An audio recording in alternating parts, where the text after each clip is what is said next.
Pushkin. Hello, everyone. Before we get to this episode, I want to let you know about 2 new exciting shows from Pushkin Industries that you might be interested in. The first is McCartney, A Life in Lyrics, with Sir Paul McCartney. You'll hear conversations between McCartney and poet Paul Muldoon as they dissect the inspirations that shaped McCartney's songwriting. It's a combination masterclass memoir and improvised journey. If you're a McCartney or a Beatles fan, you will love this show. Pushkin's other new series is from Michael Lewis, Against the Rules. The new special series is called Judging Sam, The Trial of Sam Bankman-Fried. SBF, the former CEO of crypto exchange FTX, is being tried for financial crimes, and Against the Rules is following the trial that decides his fate. So go ahead, listen to McCartney, A Life in Lyrics, and Against the Rules, wherever you get your podcasts. You can also unlock exclusive binge listens and ad-free listening for these shows on their Apple Podcast show pages or at pushkin.fm/plus.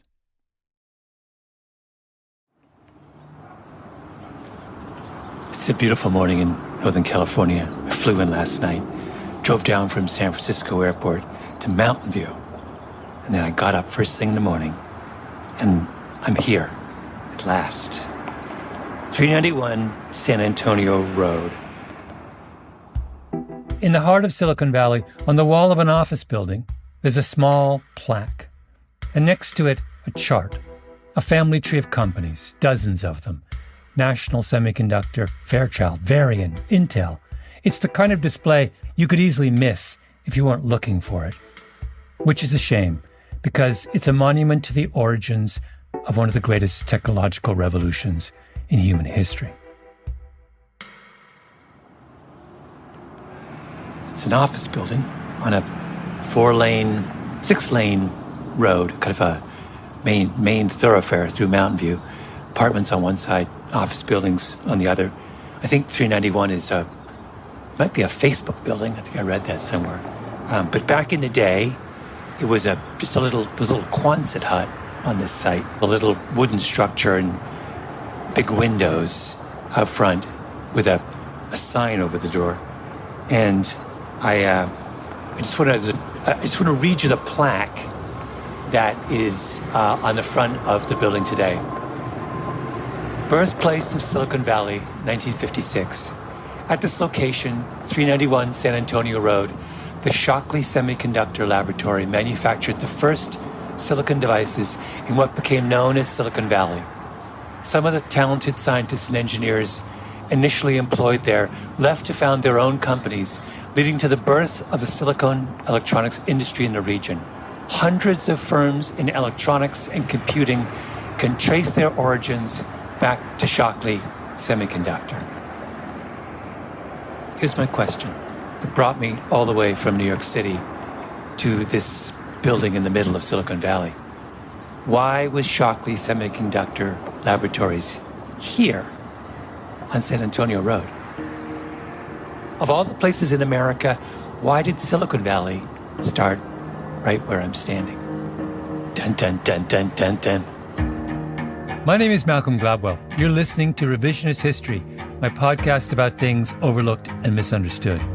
This episode is about how the long, narrow valley that lies between the Santa Clara Mountains and San Francisco Bay became the epicenter of the modern age.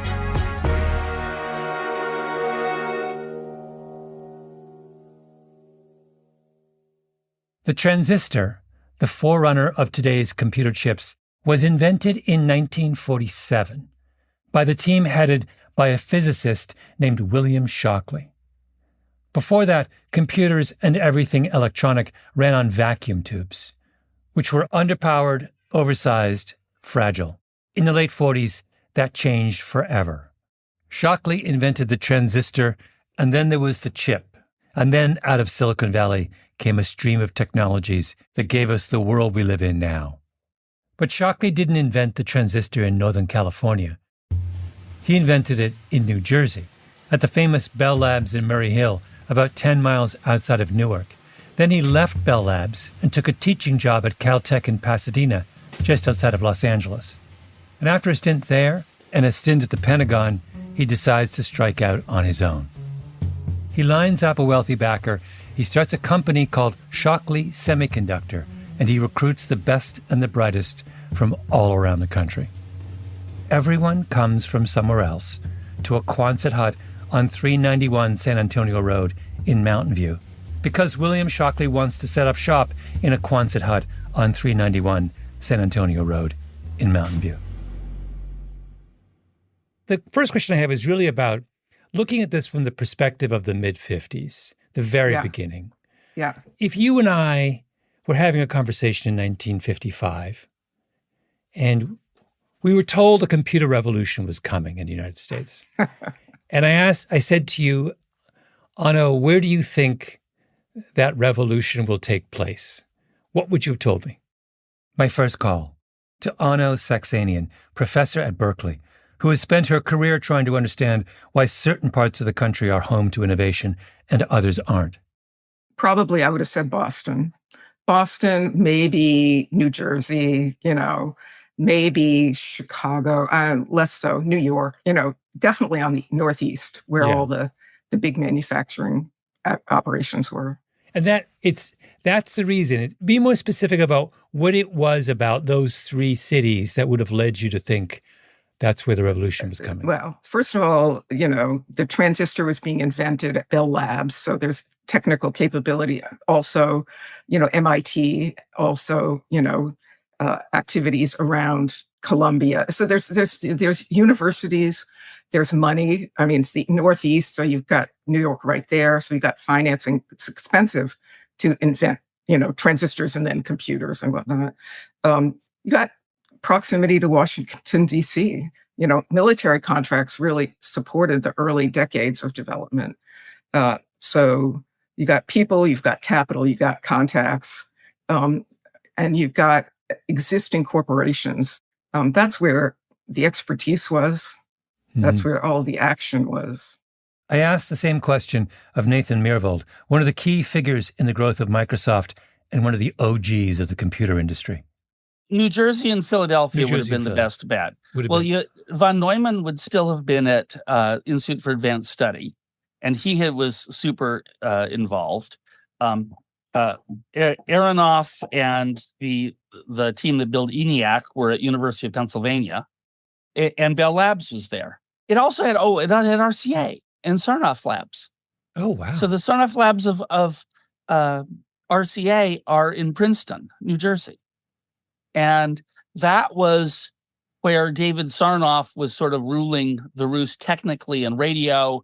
And that was a big, big, big, big deal. So that's where you would have thought it was, because it was already the center of a ton of both radio and electronics and computing. Now, there are a few theories out there about why Shockley chose to set up in the Santa Clara Valley.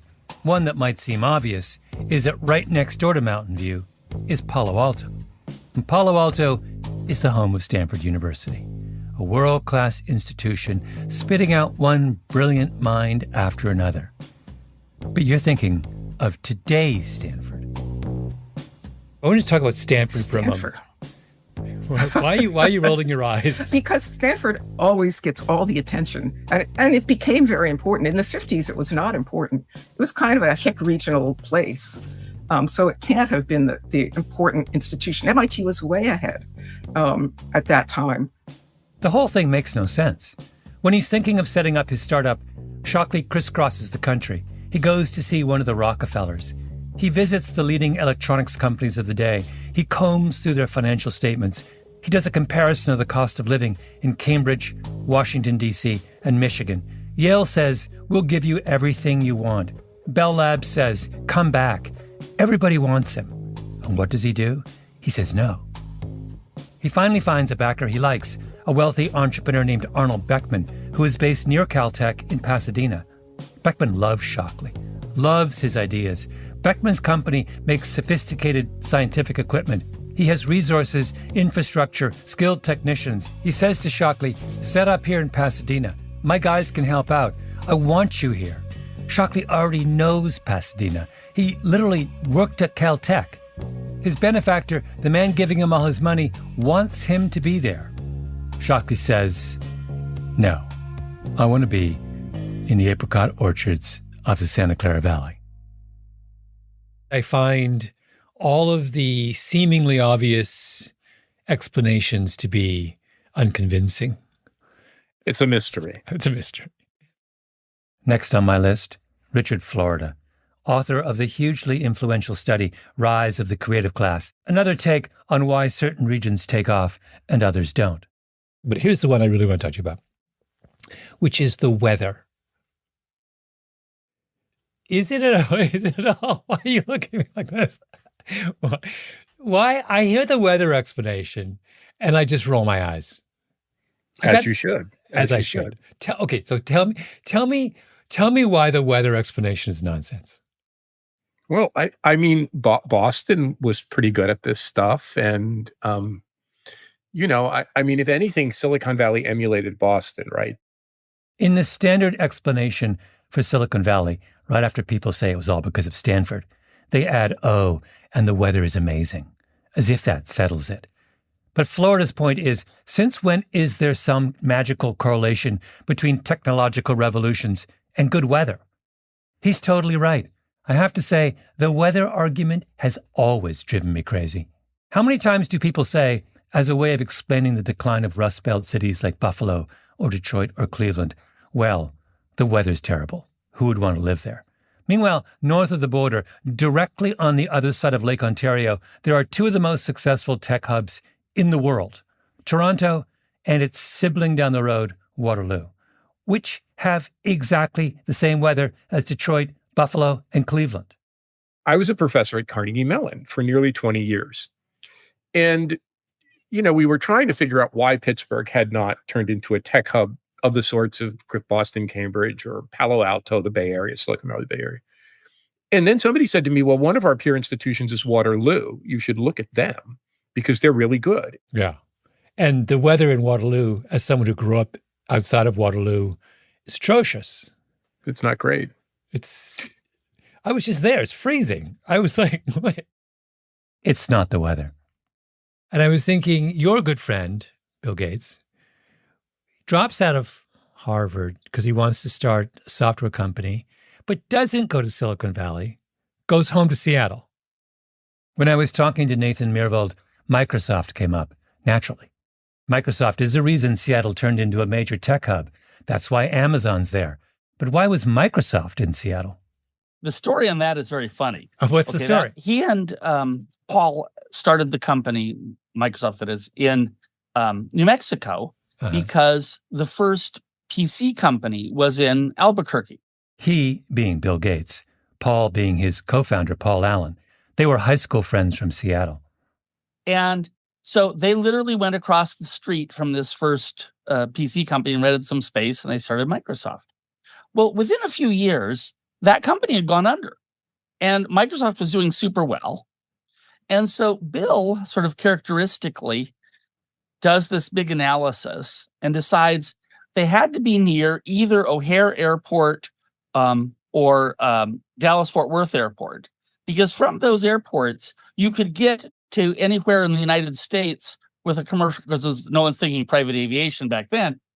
You could get there and get back and be more efficient. Yeah. And Paul says, God, the weather's terrible, those places. Let's just go home. Exactly.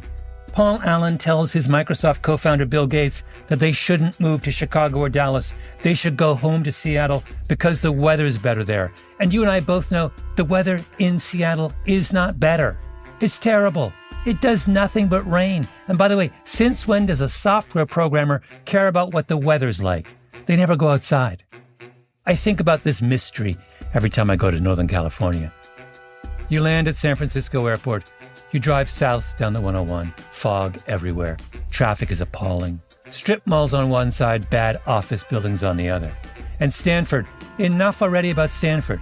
It's supposed to be this crown jewel. Have you ever been there? It looks like someone gave $1 billion to Taco Bell and said, build me a university. Democracy had as its crucible Athens. The Renaissance had Florence. The Impressionists had Paris. The digital age has Best Buy and In-N-Out Burger. I don't get it. My father was a mining engineer, and I maintain that I am probably a Cockney because I believe in the right weather conditions, you could hear the sound of Bow Bells from the apartment where I was born. That's Shockley, being interviewed by the Palo Alto Historical Association in the 1960s.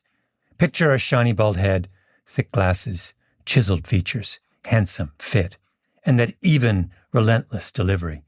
He was born in London in 1910. The Shockleys returned to the United States when he was 3. He skipped middle school, all of it. Just went straight from elementary school to high school, Hollywood High in Los Angeles. And then you went on to college? Yes, I went to Caltech for my undergraduate work and then to MIT for a PhD. I was a physics major from about my sophomore year in college. And after your PhD, armed with your diploma, where did you go? I went to Bell Telephone Laboratories at that time, where I worked for C.J. Davison, who won the Nobel Prize around 1938 for electron diffraction. And he was one of the attractions that brought me to Bell Laboratories. Shockley's father was older. He died when Shockley was young. Shockley was an only child raised by his mother, May Bradford Shockley, austere, intimidating, emotionally withholding. She grew up in New Mexico, a tomboy comfortable on horseback and handy with a gun. She had a math degree in an era when most women didn't have degrees at all.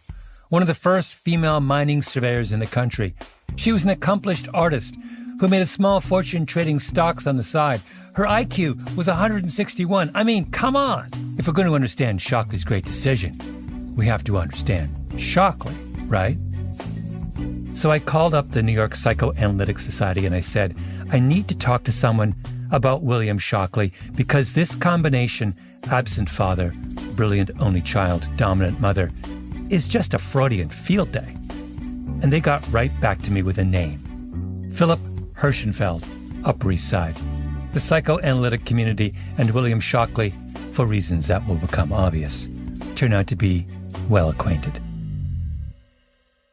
So, as I explained to you, I had this notion in my head that Freud was very interested in this question of the brilliant only child and the strong mother. Am I right? That Freud had thought about it. What did he have to say about that? He said, and I think he was also talking about himself. Just to be clear, when a member of the New York Psychoanalytic Society uses the pronoun he, there's about a 99% chance they're referring to Freud. That any son who is this is not the exact quote, the undisputed favorite of his mother goes through life with the feeling of being a conqueror. Uh-huh. And that's a very powerful feeling.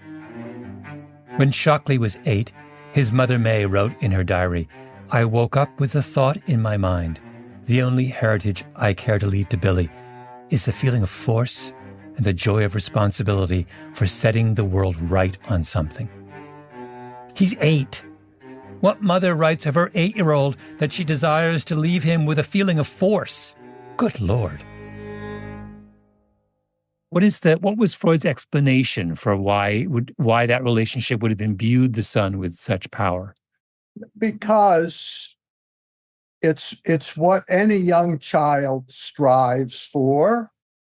If you are a fan of the Oedipus complex, which I am, there's evidence of it everywhere, in Shakespeare, in literature, in life, that young child has the feeling of conquering, of overpowering his father, perhaps, and basking in this love. Mm-hmm. And there are many examples of that in history. So, yeah, I think it can be a very powerful feeling. So we have this brilliant mother who is a little emotionally reserved. The son, Shockley, is handsome, unbelievably brilliant. I mean, everyone, beyond, he said his first word at 4 months, that kind of right from the get-go kind of brilliant. Yeah. Unbelievably competitive and self-confident, a champion athlete. To this day, there's you're not a mountain climber, are you? There's a mountain ridge. I live right near the Gunks. Oh, the Gunks. Do you know about Shockley's Cliff? Yes, I do. I know Shockley's about Ceiling. Ceiling. The Shawnagunks are a mountain range in the Catskills, just outside of New York City. Shockley conquered a particularly challenging rock formation there, and immediately they named it after him.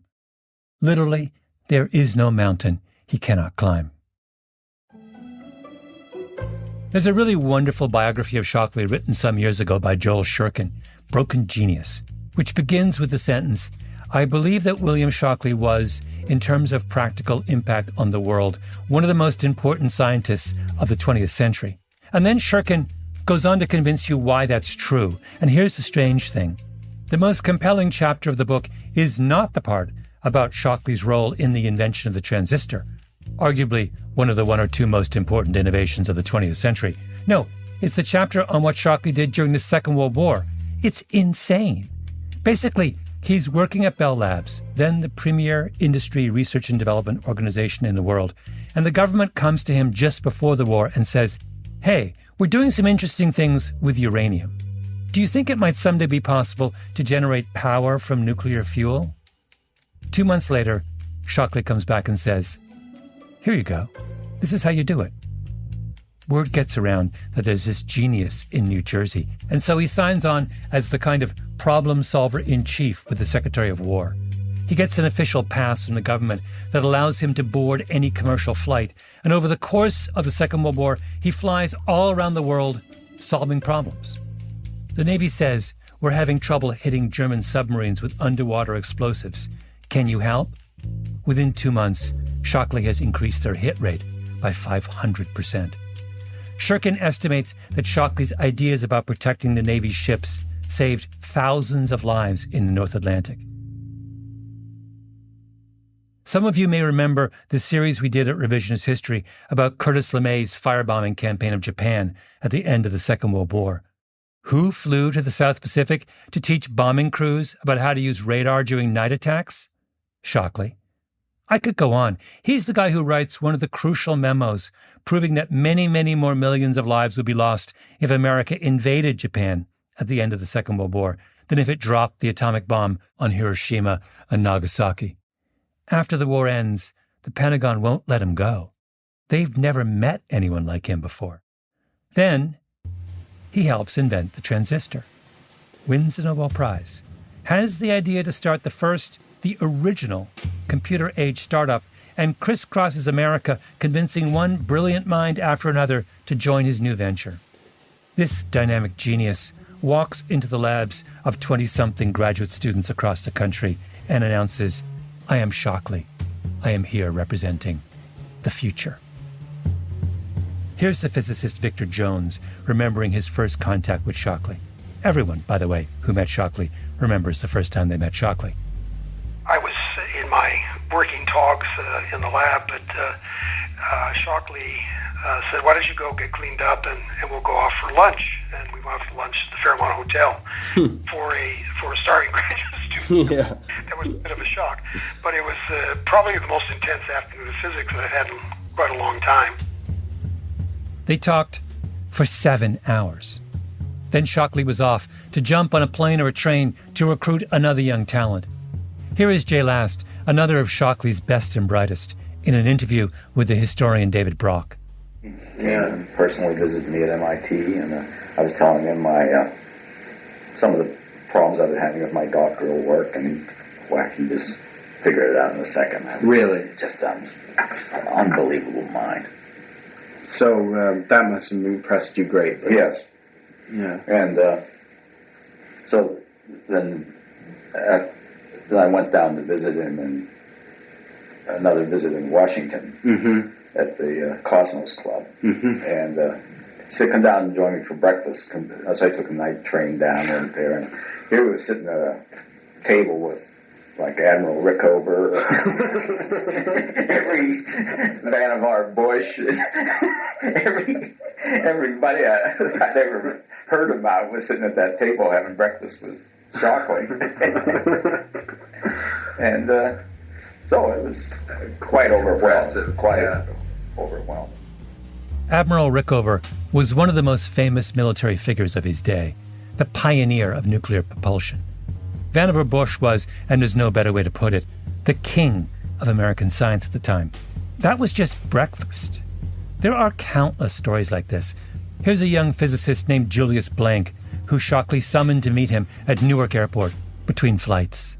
Did he describe to you then or early on in the whole conversation about what he wanted to do with Shockley Semiconductor? Not really. I didn't think he knew. His main thrust was silicon. He wanted to focus on silicon and in ways to make devices out of it. They weren't sure whether they were going to do alloying or diffusion. They were exploring to find out what the best way was. They didn't even know what to make, even, just to make it a transistor with silicon. At the time, most people were trying to make computer chips out of something called germanium, which is far inferior to silicon, not to mention that Germanium Valley doesn't sound nearly as glamorous. Shockley was like, no, I have a better idea. But, and this is a crucial but, why is his biography called Broken Genius? Because there's another side to Shockley. There always is, isn't there? It shows up early. He's an impossible child. He bites his parents, breaks things, throws tantrums. Once he fires a stone at a dachshund and hits the dog squarely between the eyes. That temper never goes away. He's cold, grandiose. He turns on the charm when he's recruiting all those brilliant young scientists to join his startup in Mountain View. But once they arrive, they quickly realize he's a monster. He's controlling, paranoid. Here's Harry Sello, one of Shockley's earliest hires. What was the initial contact like? The initial contact was an invitation to come and talk to him. Okay. And he told me about who he was and just get acquainted. But what he didn't tell me was what I had to go through before I could be accepted, and that was 3 days of intense psychological examinations. And that's a story practically in itself. I mean, I went weekends. I couldn't go from work, so I went on Saturdays and Sundays, 3 successive weekends, and went through a battery of psychological tests you wouldn't believe. Shockley forced every one of his recruits to take Rorschach tests, the thematic apperception test, brain teasers. Imagine a tennis tournament with 127 entrants, blah, blah, blah.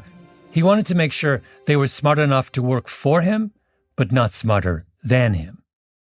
And the reason for those tests, as we probably already know, was that he did not trust the behavior of the scientists that he had already run across, or felt he had run across. Okay. It was a reflection of the trouble he was beginning to have with his senior scientists. Once, Shockley's secretary cut herself on a pin that was sticking in a door. Shockley was convinced someone had deliberately put it there in an attempt to injure him as he opened the door. He confronted his staff. They denied it. So he tried to ship everyone up to San Francisco to take a lie detector test. Roberts later on was the one who solved the famous episode of the pin, which you probably heard about.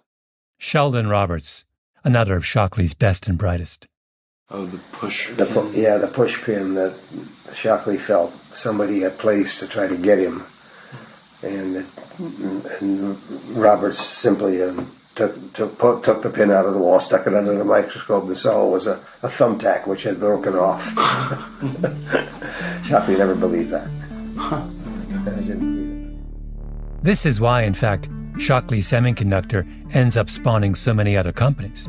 Shockley brings the world's computer geniuses to Mountain View, and then after just a year, 8 of Shockley's most brilliant hires decide enough is enough, and leave en masse to start other companies. From that point on, they're known as the Traitorous 8.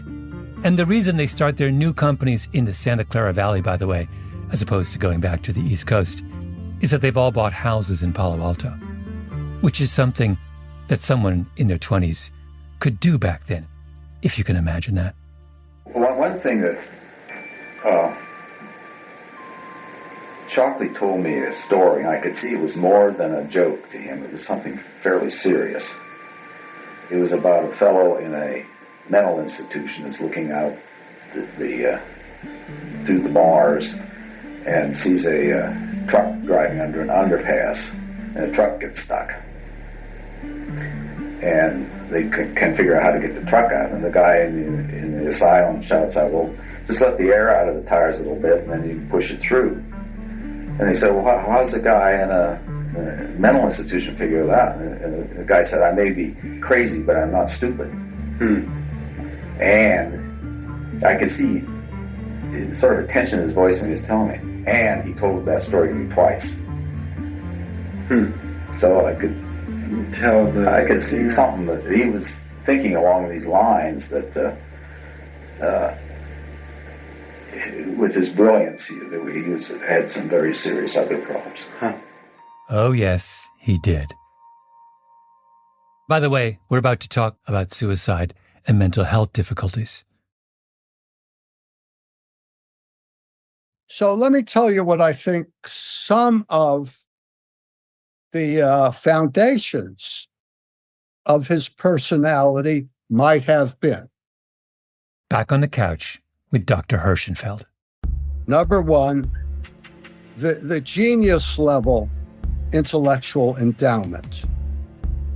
Number two, the infusion of his mother's approval, encouragement for developing those muscles.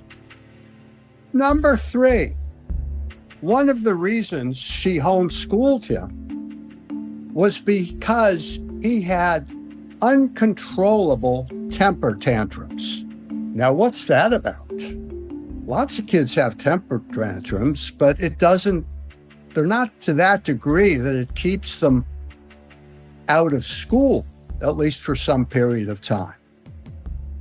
So what I put that together with is, again, speculation of how, as he got older, he became more and more weird. After he was such a brilliant scientist, inventor of the transistor, he became a really nutty racist, coming up with all sorts of what I would call delusional thinking about race.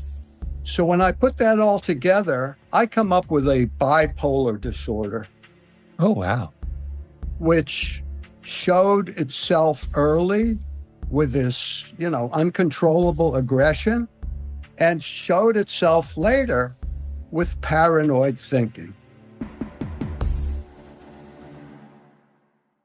I left this part out. Over the last 20 years of his life, Shockley becomes a full-on eugenicist who uses his celebrity to mount an offensive and increasingly embarrassing campaign. He wants the government to pay people who he considers to be of inferior genetic stock not to have children, by which he means black people. This is why Shockley's role as the father of Silicon Valley hasn't given him the enduring celebrity of his mid-century peers, like, say, Linus Pauling or Richard Feynman, because he completely goes off the rails. Even Shockley's ceiling, that legendary rock climb in the Shawnagunks, eventually gets renamed. You know about Shockley's suicide attempt? I do not. Okay. Which would more kind of interesting. It's when his first marriage is on the rocks, and he plays Russian roulette. Okay. And writes out a suicide note, which he then was put in a safe and was discovered upon his death, in which he, explains that this was the only course of action he felt. And he puts the gun to his head and spins the cylinder in the revolver and pulls the trigger and survives. Right. This was a man prone to extremes. Shockley's suicide note, by the way, is so Shockley and so heartbreaking. It's written to his wife, Jean. Dear Jean, I am sorry that I feel that I can no longer go on. Most of my life, I have felt that the world was not a pleasant place, and that people were not a very admirable form of life. I find that I am particularly dissatisfied with myself, and that most of my actions are the consequence of motives of which I am ashamed. Most people do not feel this way, I'm sure. Consequently, I must regard myself as less well-suited than most to carry on with life and to develop the proper attitudes in our children. I see no reason to believe other than that I shall continually become worse in these regards as time passes. I hope you have better luck in the future. Shockley's marriage to Jean was always rocky. It's clear he did not consider her his equal, but who was? He didn't even think the best and the brightest who he convinced to join him on San Antonio Road were his equal. He grew disenchanted with his brilliant hires, and he was forced over the rest of his life to watch his protégés go on to become Silicon Valley multimillionaires and billionaires. Intel, the biggest chip maker in the world, was founded by Robert Noyce and Gordon Moore. Noyce and Moore were brought to the Santa Clara Valley by Shockley, and Noyce and Moore abandoned Shockley. He spent his final years giving crazy lectures on college campuses in favor of eugenics, an isolated and reviled figure. But he still had Mom, May Bradford Shockley. Boxes and boxes of their letters sit in the Stanford Library archives.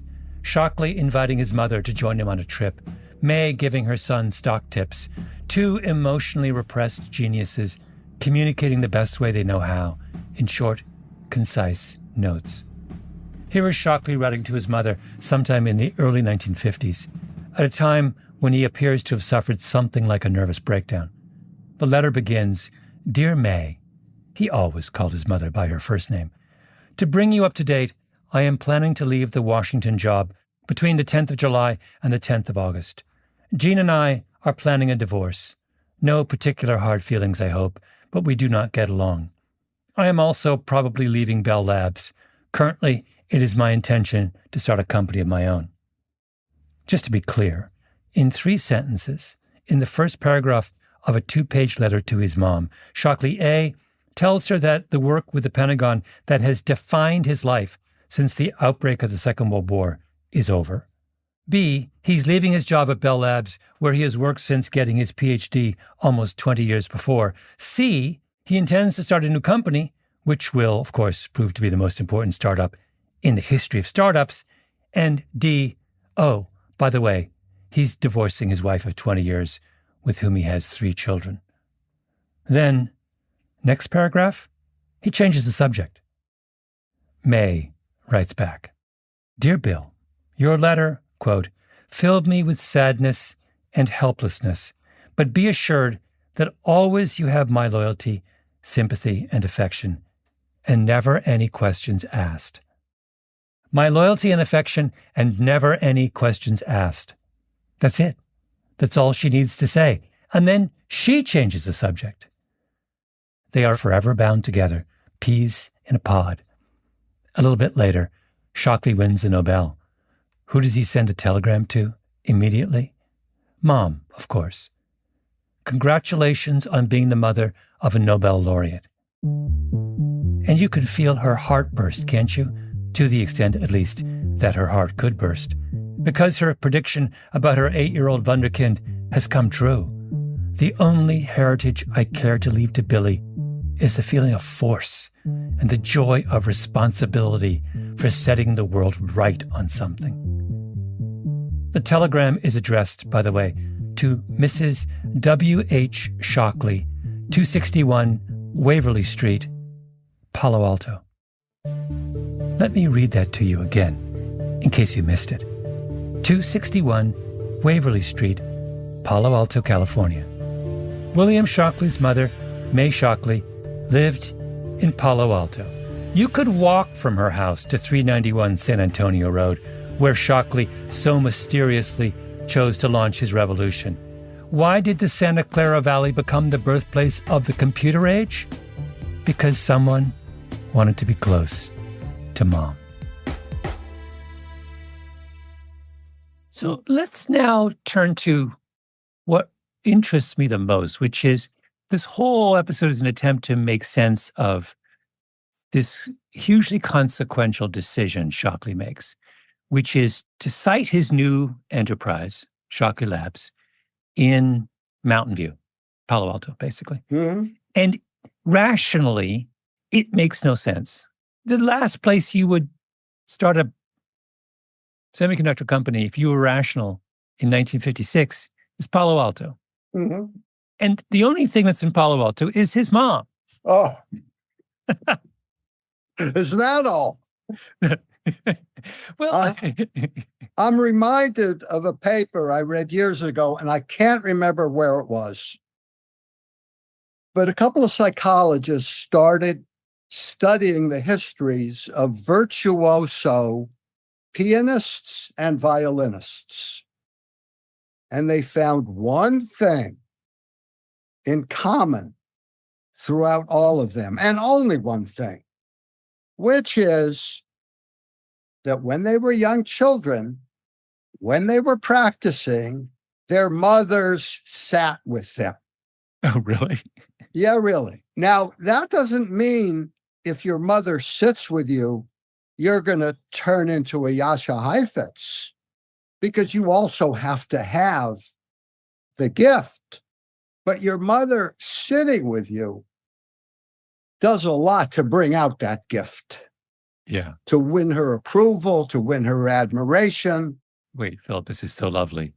So here we have a man taking the biggest risk of his career. He's just won the Nobel, and he's putting it all on the line to strike out on his own, leaving Bell Labs, the most famous, well-funded. He's leaving all that behind and going to set up shop in a little garage with a bunch of people who he's convinced to come and join him. Right. And you're saying he needs his mother on the piano bench beside him. I'm also saying that people with this kind of a disorder are extremely impulsive. Often they don't think it out clearly. But I'm also saying that maybe this was a spark of genius, that he knew for whatever reason that Palo Alto was the place to have this new beginning. Yeah. But the specific psychological function of needing to be near his mother as he takes this enormous step into the unknown. Right. That's not trivial. No. Is your mother trivial in your life? No, but mine is not either. We construct a history of the greatest technological revolution of our time, and we build our theory out of macro forces, institutions, structural advantages. We look for a grand logic, a reason big enough to match the magnitude of the outcome. But there is no grand logic. There's just an aging widow living on a quiet street in Palo Alto who wanted her golden boy next to her. And the golden boy himself, stretched to the limit by his own demons, who needed her next to him. Why, when we come to do a formal accounting for something like this, are we so allergic to the personal explanation? Because we want to ignore it, because that would apply to us also. And we want to paint a rational picture. We're in Palo Alto because of somebody's mother. This was Freud's biggest struggle. This is why he was not accepted in 1895 and why he is still vilified today. Because people don't like to think about their irrational side, their unconscious side, the fact that, yeah, we're smart, we're rational, we do all of these various things, but we also have an unconscious, which is full of sexuality and aggression. And who in their right mind would want to think about that? The shrine at 391 San Antonio Road is incomplete. Can we fix it, please? Maybe in time for next Mother's Day? In the middle of the massive research campuses, the miles and miles of office buildings, the coders and engineers and technological wizards hunched over their laptops, we need a proper monument. A statue of May Bradford Shockley, front and center, on her horse, gun in hand, watching over her little boy. The grandmother of Silicon Valley.